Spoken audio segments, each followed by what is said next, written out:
My name is Lux Gypsum, and I've been studying conflict and communication pretty actively for the last 9 years or so. And I've been a conflict mediator in the state of Washington for the last 5 years.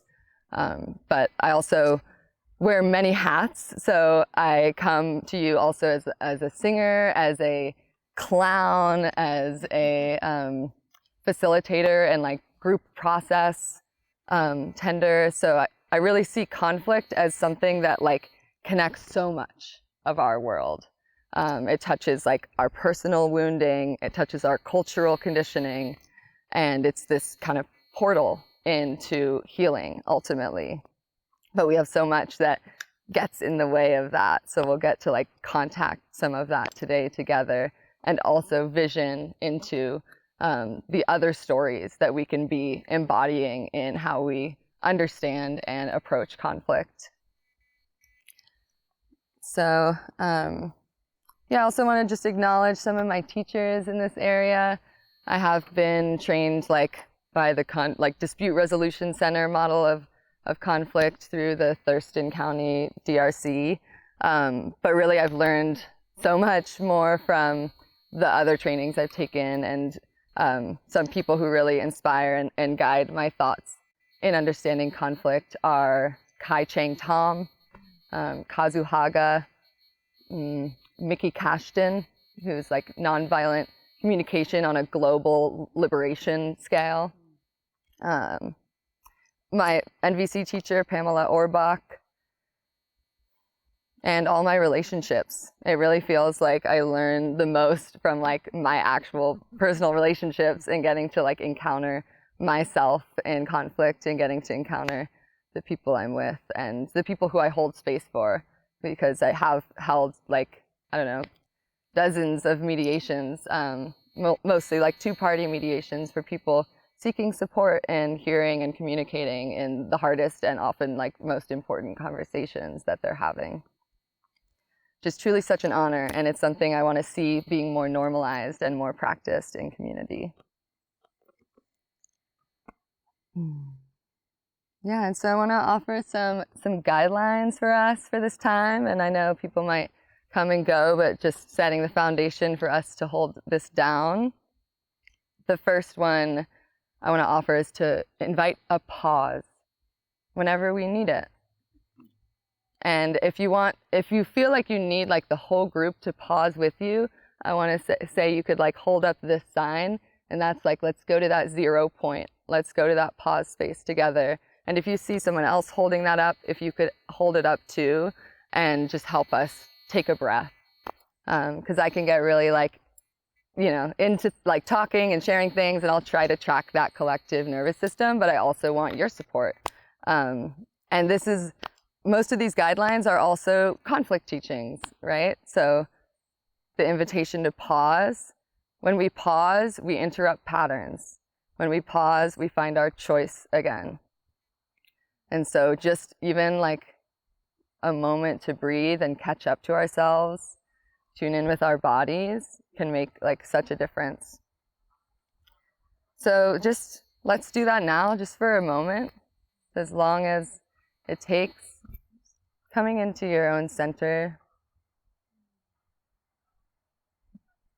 So many different ways to resource ourselves and drop back in. With the breath. Feeling the earth beneath us. Hearing the sounds around us.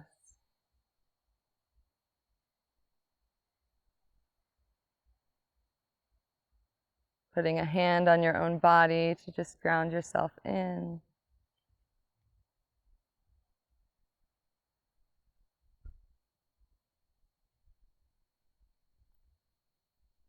And another practice I want to offer as you're ready to come out of that internal space is it orienting.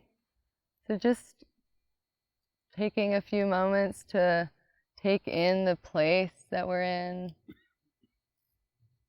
Letting your eyes linger on anything that feels really sweet to be with.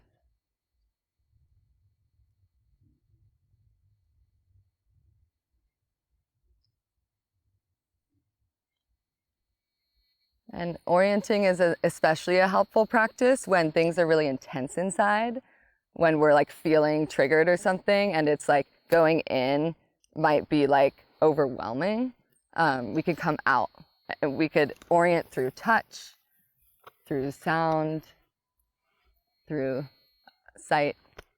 So just offering that as a tool to take with you. And yeah, in addition to pausing as we need and tracking our own nervous systems, I want to invite you to take care of yourself however else that might look like. If you can't hear someone speaking, you can do this, and we'll try to speak up. I'll try to also like echo back things people say a little bit so we can understand each other in that way. And just take responsibility for your own needs. This is a conflict teaching too, you know, like you can't expect people to know what you need until you use the power of your voice to share, or you just take action to meet your own needs. A lot of the times we actually don't need things from other people, we need things from ourselves.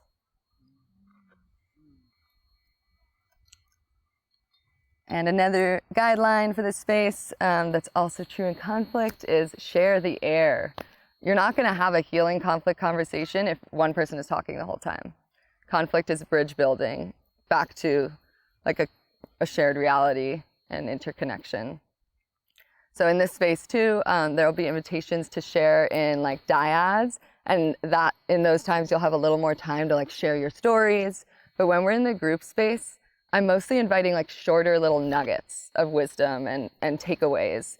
So not as much like sharing going through our own process and our full story, but just like having those highlights so we can hear from more voices in this space. And I love this size of this group because we'll probably get to hear a lot from each other. And I also like to say for this, just like noticing who feels that like permission to speak, whose voices get valued in our culture. And I really want in this space to hear from voices that might not be as supported to speak, and that we all have wisdom around conflict. And I really like believe that each of our voices and each of our experiences matters, and especially bringing forward and centering the voices that might often get unheard is an intention I hold. So inviting you all to share if that feels resonant for you. All right. Just a few other pieces is I love like nonverbal engagement. So like you can go like, oh yeah, like, or you know, like, or just like jazz fingers, things to like help us feel ourselves as a group more. Just encouraging that if that feels authentic in your expression. Yeah. So maybe let's just do something to like show that you're engaged in some way, resonating. Yeah. Thank you, everybody.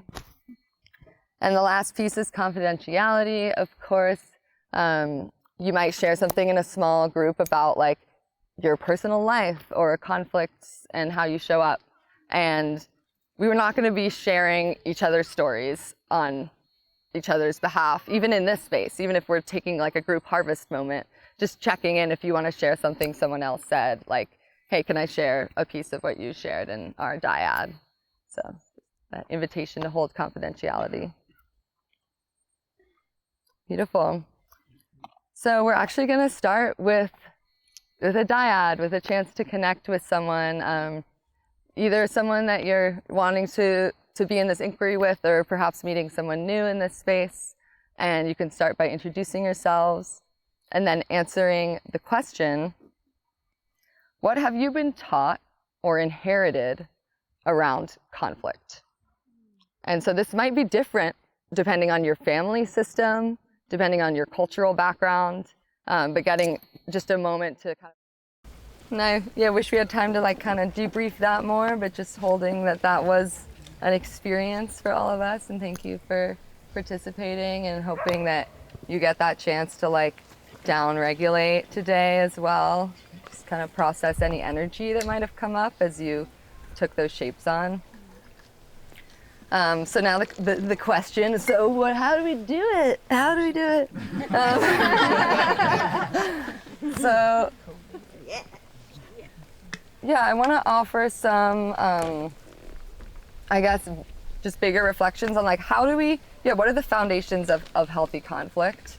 And then if there's more specific questions, I can also answer those. And yeah, one of the foundations of healthy conflict is just the perspective that we can take on and collaborate, which is that conflict is a teacher and it's normal. Conflict will happen, it's normal, and it's here to offer us wisdom. It's actually, like I read runes, one of my other hats as well, part of my ancestral reconnection, and I've identified a few runes I call the conflict runes. And one of them is Nauthiz. And Nauthiz is like just two lines like this crossing over, and it's about like friction and like the necessary friction that it takes to start a fire, to create transformation of energy, right? And it's also like associated with the word need. So the necessary friction to push us up against ourselves and show us what our needs are.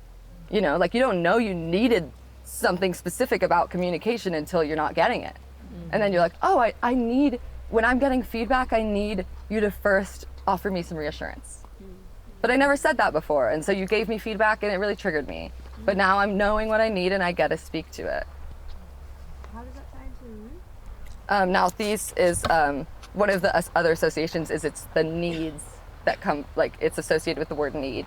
So, I mean, runes have many layered meanings, but yeah, the like need for friction, the way that friction shows us what we need. And to make it safe to like know for you that might mean reassurance first. I mean, probably for all of us. Yeah, exactly. And a lot of these are generalized, you know, like we can learn as a whole how to do conflict better. And we can also like not take for granted that like people should know that. Like, I think that's a big part of it.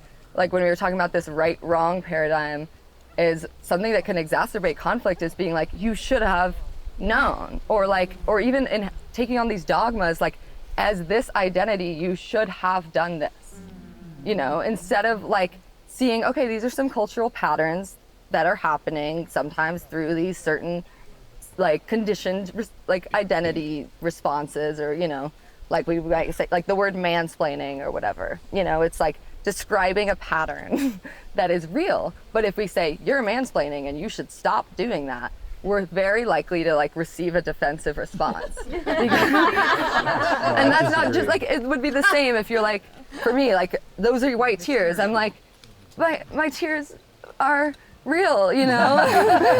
But it's like getting to learn like, oh, when your emotion is coming up right now, that's making me feel like my emotion doesn't matter.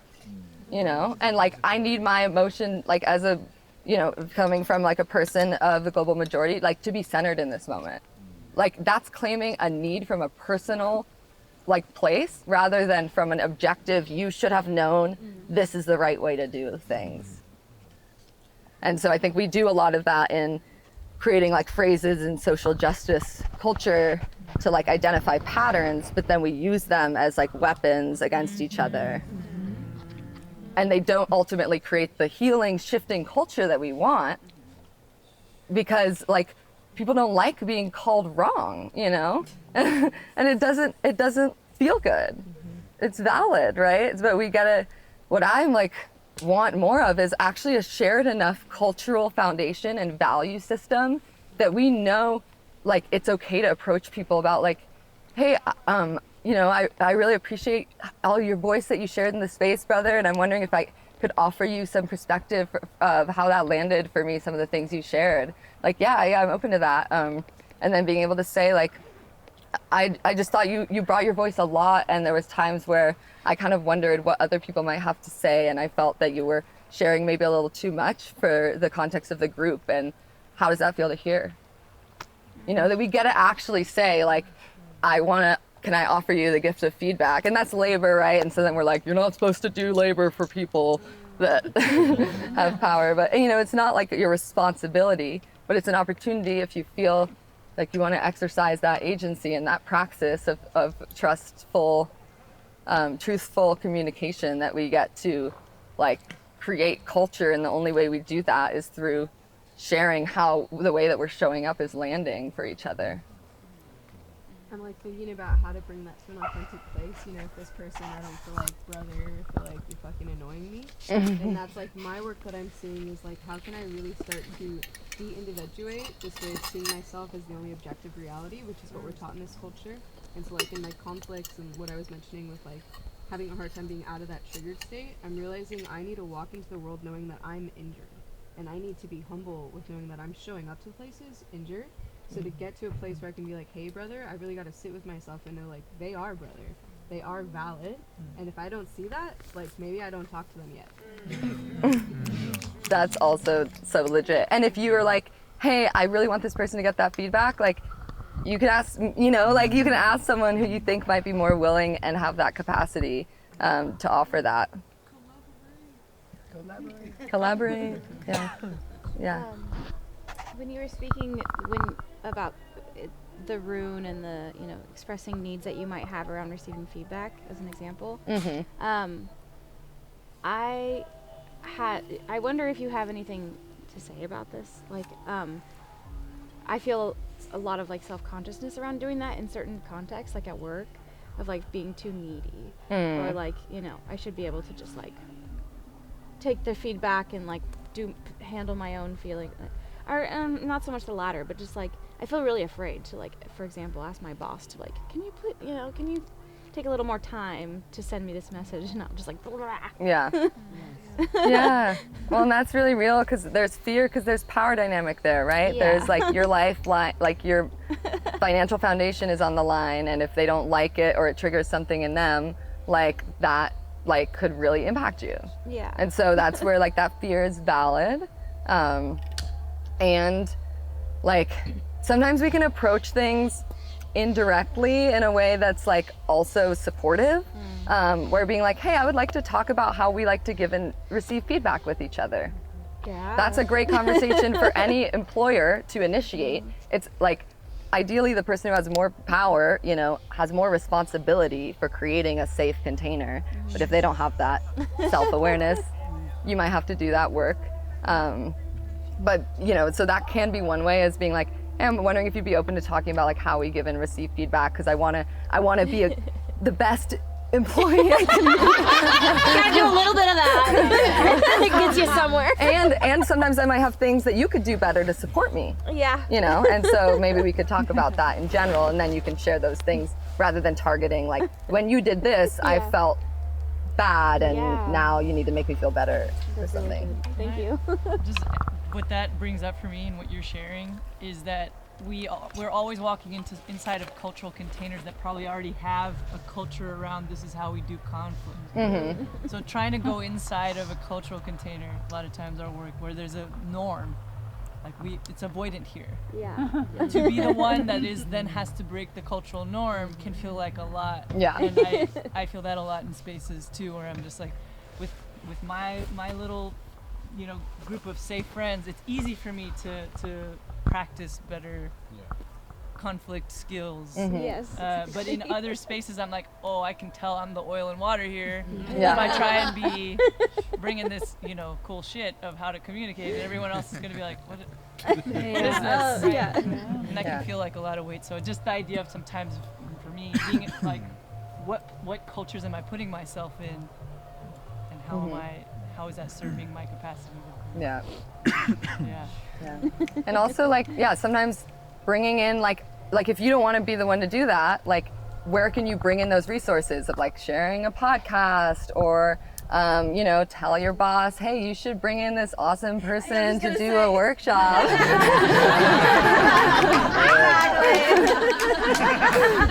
What's their Instagram? Good chance you would go for that, actually. So Yeah, they'll be like, oh, cool, yeah, like we're supposed to do that better, and then they're like, oh, I have to actually do something differently personally to embody that. Real HR in. Yeah. You're like, I didn't say it, they said it. Lux, do you have any? Yeah. Yeah. Lux, do you have any quick advice on like that, naming the oppression systems within that kind of context, so people realize it's not just it's not just all them as a person, but like normalizing that a little bit. Can you give like a specific example? Like, I don't know, the time question of how your boss is communicating with you. They're doing it because of someone else in capitalism, maybe, or they're just being rude. I don't know, but like, whatever. But it feels sometimes helpful to name that stuff. Yeah. When you're trying to get people to open up to the possibility of another way, which is a different time scale, maybe. Yeah, and I mean that's like could be explicitly named of like, hey, I know we're really busy and we have these deadlines, and it feels like important, and it's hard because if like the culture doesn't support that, you know, if you're like, it feels important to me that we center relationship in our work, and they're like, cool, like. But like productivity, you know, like How does that help the bottom line? objectives, like am I gonna get paid more for that? Like, you know, sometimes like we are not living in spaces that are sharing the value systems of what we're working towards. 100%. But a lot of times there's also times, I don't want to say a lot, but where we are, but those spaces are still figuring out how to embody these values actually. But we can pull on that like shared, like explicitly named value to like be like, this matters, you know, where it's like, we're here at the conscious growth convergence, like, and something happened, but like in this space, we maybe have an idea that we care about, like, you know, like conflict that happens in the space or something like that. And so we can bring it from that place of like, hey, if we're going to be consciously growing together, like maybe we could talk about this. And that's also like, where can we bring play into conflict? Like that's something I've been like feeling like I want to bring into my work more is, and that I do in my life and in my relationships. Sometimes I just like point something out in like a playful way. Like the other day I was having dinner with someone who I like have a connection with and hadn't seen in a while, and I called them being like, do you really need me to stop at the grocery store? I have like some kale and some random things I could contribute. And I could tell in the way he responded, he was like, yeah, I mean, like if you want to add something to the meal. And I was like, oh, it kind of seems like he's projecting that I'm gonna be like depleting or like taking a lot from this interaction. But then when we were like cooking together, like it was really reciprocal and like felt, and he was like, you're such a good cook, you know? And I like kind of just like jokingly was like, yeah, I mean, earlier you were like, are you gonna bring anything to this meal? So I was like, I better bring it. And you know, just that like, I was able to address that underlying like unspoken to assumption that I intuitively felt without being like, hey, I want to check in about something you said on the phone earlier. You know? And then, and he was just like, I love that we can joke about this. And I'm like, yeah, see, it's easy, you know, it's not a big deal. Like, yeah. And then the resentment doesn't build because you're just like, and I was able to like hear, and you know, he was like, yeah, well, you know, I like brought this venison and I forged these mushrooms, and I was like, yeah, I'm like legit, you know. Thank you for bringing all of that to this meal. And I brought the emotional labor. Yeah, and I brought the emotional, you know, like, we're not accounting for that. Yeah, totally. Yeah. Yeah, and let's see, what else do I want to share? I guess another thing of just like bringing to conflict to do it in a healthier way is like a certain level of like grace that, you know, often when people are being shitty or defensive or like, you know, reactive, like they're not aware that that's happening at the time. And when they're in that state, it's probably not the right time to talk to them about it. But like after a day, so much more self-awareness can like land back in our systems where then we could have that conversation. And know that like that happens to you too, you know, and that's been a big lesson for me is like seeing the ways I can lose it in conflict, like especially with my closest, you know, people where it's like there's patterns that get kind of ingrained and I'm like, oh, like, so then when you do something that feels like reactive, it's like, I can understand that that's like something I can also do, and I'm not like, you're a narcissist or like, you know, it's just like, oh, this is part of how we're unlearning this together, that level of grace. Can we talk a little about judgment and labeling? Because I feel like I do that a lot in conflict. Like in my head, I'm just like, oh, you're a narcissist, or I have all these judgments about you, and that justifies why I'm right and you're wrong. Like, can you talk about like the role of judgment, or like how we can transform that in conflict? Yeah. Yeah, I mean, a lot of judgment is like self-protection coming from that, like, I don't want to be the one to be wrong in this situation. And like, I can see all of the things that you're doing that like, I don't think are good. Good communication, healthy communication patterns. And I mean, the role of judgment also is, I think, like, we're like, there's discernment, discernment versus judgment, where like discernment is being able to see what's happening clearly. And judgment is adding a value basis onto that. So it's like, how can we like uncouple those a little bit, like create a little more space of like, me saying like good or bad is a value judgment, and what you're doing is just what it is, and I'm learning to see it. And if I'm willing and invest enough in the relationship, I might try to help you see it. But the good and bad, like value judgment, is not an objective truth, but it might show me this is bad for me. This is not working for me. The way you're communicating with me, like where like, even though I've like, for me, I've had this in a relationship where it's like, we've talked about the patterns again and again. We've looked at them when we're in this ventral vagal state. We're like able to look at them, name the roots of them, the traumas, and then something happens and the same pattern happens. And there's this self-awareness doesn't translate into action. And that's where I have to learn of like, I actually can't do this relationship in this way because it's not working for me, that I have to keep encountering this protective mechanism before we can get back to this collaborate state. It's too much work. And so that's the willingness to let go of relationships, which can be really hard, and not, doesn't mean we fully like compost them and never see them again, but willingness to like be in that discomfort of something ending and changing and grieving that. So like grief is directly related to conflict, because if we're not willing to grieve and feel how hard it is for change to happen, then we're not going to speak our truth, knowing that our truth might not be like one that can be upheld in the relationship, or like that they can't change for us, and that the truth is just that this isn't working.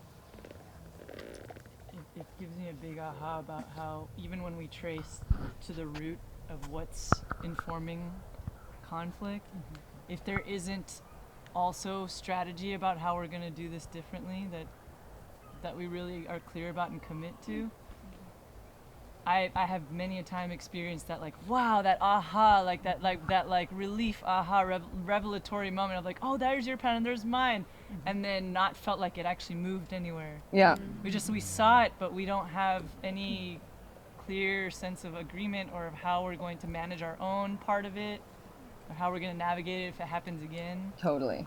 Yeah. And that's like similar to like the 4 steps of an authentic apology that Mia Mingus outlines, where it's like, yeah, like change of behavior, right? That's like, you can't actually, it's not an authentic apology if it doesn't lead to a change of behavior. Yes. And the thing is, we don't actually have control of ourselves. Like we like operate in this paradigm of control, like in the Western world especially. And there's the ability to become more self-aware, become more connected with like our core self in IFS, like big S self, your centered, divine, connected being, but you're not always going to be there. And so it's like, what does it take to come back there, and how sooner, like how can we have that happen quicker, while also knowing like we're actually not going to be perfect. We're not going to ever change our behavior like fully and never do it again maybe, but we can get better at like noticing, oh, I'm starting to have that response, I'm going to go step outside for a moment and like check in later. Do I still need to communicate something about this? And then I might be doing it from a different place. Yeah, I saw a hand.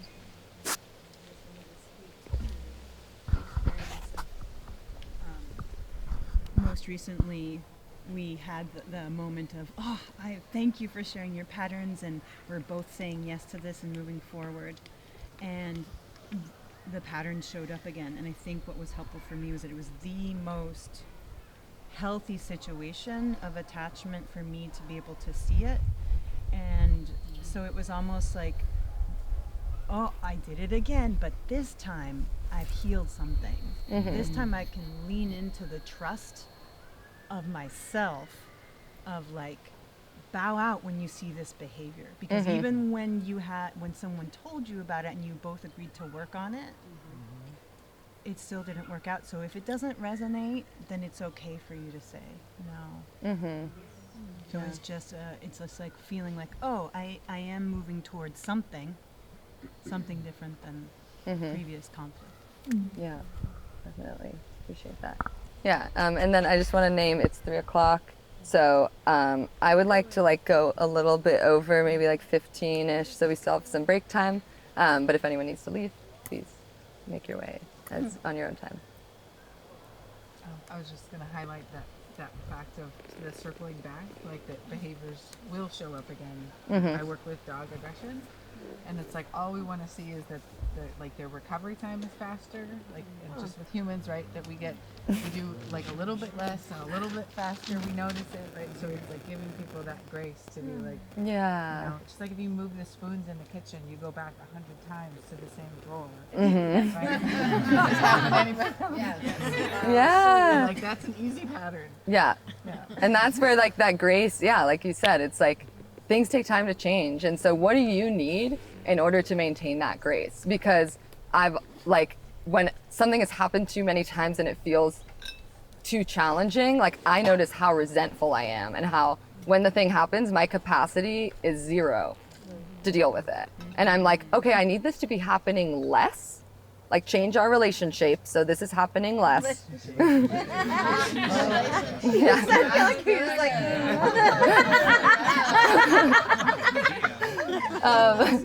And then now that it's happening less, now that it comes up, I actually have more space in myself. I have more ability to be gracious with the process of this pattern unwinding, rather than like, you need to be different now. Which like, that's a setup for conflict, right? You need to be different now. Like, cool, well, I'm not. Yeah. It takes time, right? And that's why also my conflict work has like deepened me. Like I started as a conflict mediator from like living in community houses and being like, oh, okay, like we need help getting along with each other, especially the more we share, the more we have conflict. When you share space, share community, share resources, the more you have to negotiate what are our different needs around that space, around like our relationship, around, the resources and how we're using them. And so, that like kind of pointed me towards like being a conflict mediator. Like I held space for people for the first time in that context and was like, this is something I'm supposed to do. But then that's been like a couple years into that, I was like, wait, I need to learn about attachment and trauma, because like underneath conflict, that's a lot of what's going on. And so I took a course in like somatic attachment therapies, and then somatic experiencing, which is like a modality for resolving trauma in the nervous system, and seeing the way that conflict points us towards where our individual work is. And so there's ways that like we can do that work in relationship, and some of that work, like I said, can only happen in relationship, but it's also showing us like where we need to go back and what our homework is, essentially, of like, take this to your therapist, to your somatic experiencing practitioner, and like try to unwind some of the roots of those patterns and the fears underneath them that are fueling them, that live in our trauma body. Yeah. Yeah, so we have about 40 minutes then, and I wanted to ask if you could recap. How minutes? Well, it's 3:04 right now. If we go 15 minutes over, will we go to 3:45?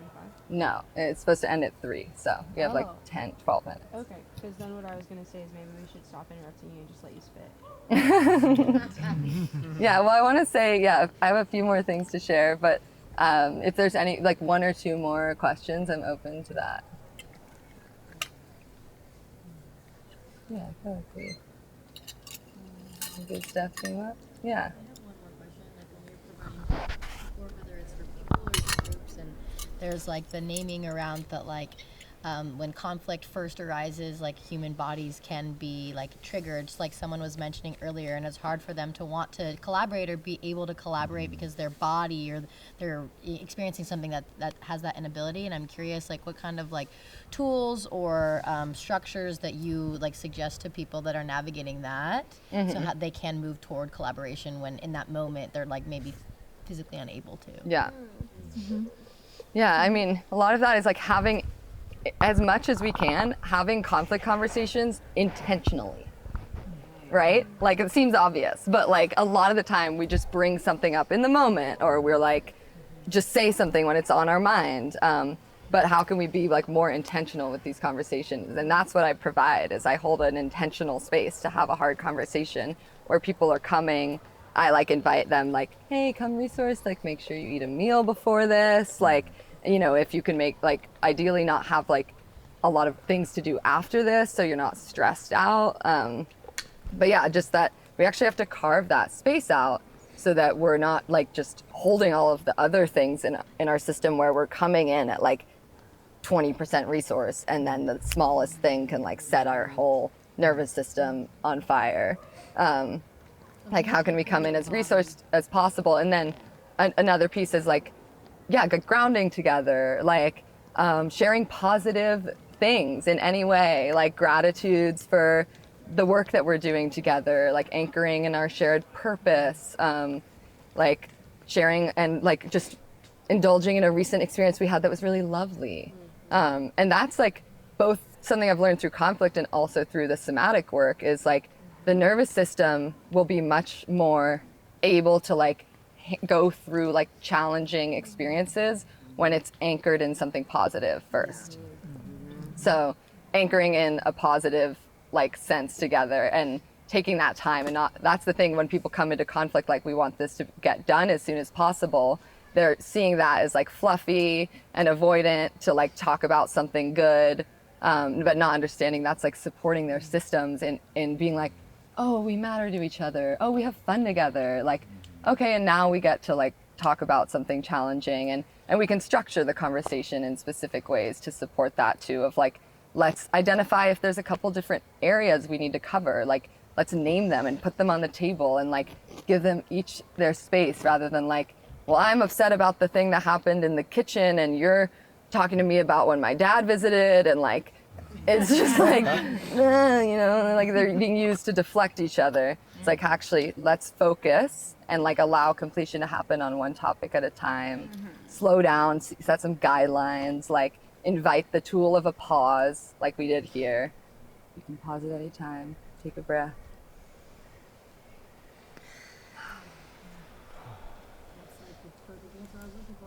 Yeah. Yeah, and I am going to host a few workshops this fall. They're not out yet, but one of them is called Conflict in Community. And it's like specifically for, for people who want to get better at holding each other in conflict, not necessarily in a formal mediator like hat role, but in just like as a peer or as someone who holds community space or is a leader in some way. Like, the more our leaders are resourced in these understandings of conflict, like the better we are resourced as a community. And I think it's a really important responsibility for like people holding power to learn about conflict and learn about their own system. And like, because when you cause harm from a place of power, like the harm is just like exacerbated. Or when you avoid responsibility because you're like, I don't know how to deal with this, like the community is left like ruptured. Thank you. I'm gonna bring my boss to that. Yeah. I love that. Okay, everybody needs to chip in to send her boss to that. It won't be that expensive. So I want to close with just an invitation. It's kind of more of like a meditation where I want to offer like a vision of a culture that is rooted in these new understandings, new and old understandings of conflict. So if you want to, like, I don't know, lay down or just like kind of turn inward, inviting you to first notice your body in this moment.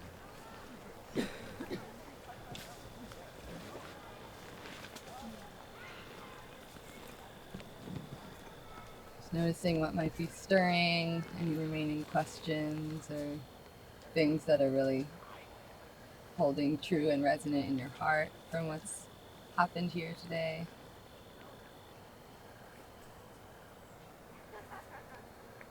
And envisioning a world where when conflict comes up, we honor it. We all know this is medicine. This is medicine for ourselves, for our growth, and for our communities. That when one is unwell, we are all unwell. And this is our shared responsibility to tend to. And we have elders. We have stories we teach the children that we share as examples. We have shared frameworks, and we know how to do this. We have spaces dedicated to this work. Whole rooms or a spot in the garden where you see your friend, your loved one sitting in a conversation and you know they're doing the good work and you send them your prayers. That when you are feeling hurt or sad, there's dozens of people you could talk to in that moment. Dozens of places you could go to be witnessed by the land. You can just sit down and say, can I have some empathy? And they know what you mean. And they listen. They listen with their whole body. They offer you a reflection, what you might be feeling, to help bring that tenderness forward. This is a practice we share.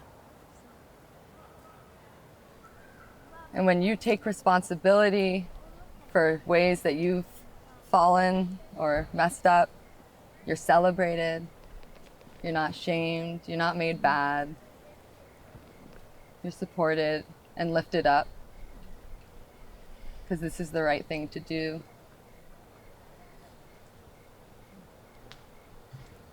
And that when conflict is happening, people care, they want to know, and they share their experiences with each other because they're not ashamed.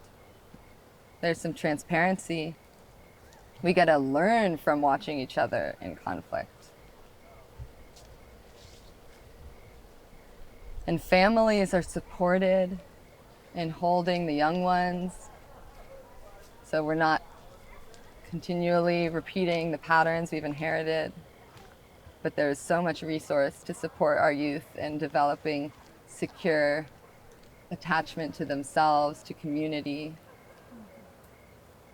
to know that they are loved and that their needs matter. They don't have to unlearn that later. They know that they are loved. We all know that we are loved and that our needs matter. We understand our nervous systems and our animal bodies. We have grace for this. We have ways to play in these energies of fight even. We encourage embodied conflict expression in consensual play to just get that energy out in a good way. And we talk about it. We don't shove it under the rug. We don't keep negative peace. We keep positive peace, which is peace that is based in truth.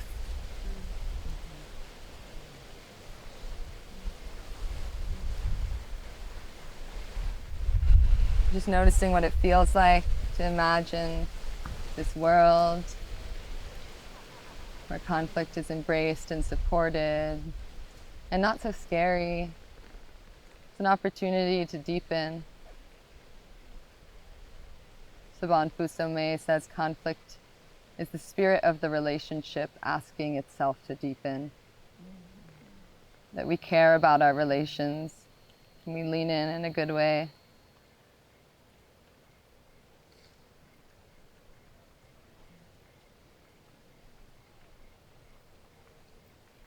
Maybe just a few popcorn shares of how does this feel? What is here in this imagining?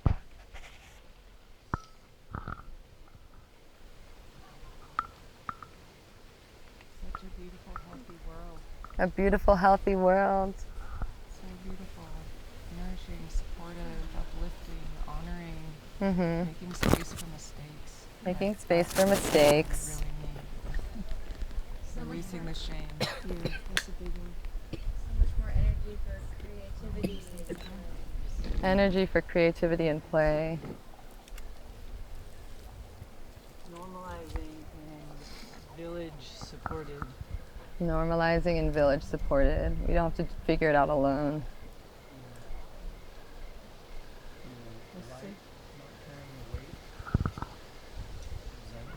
Not carrying the weight of resentment.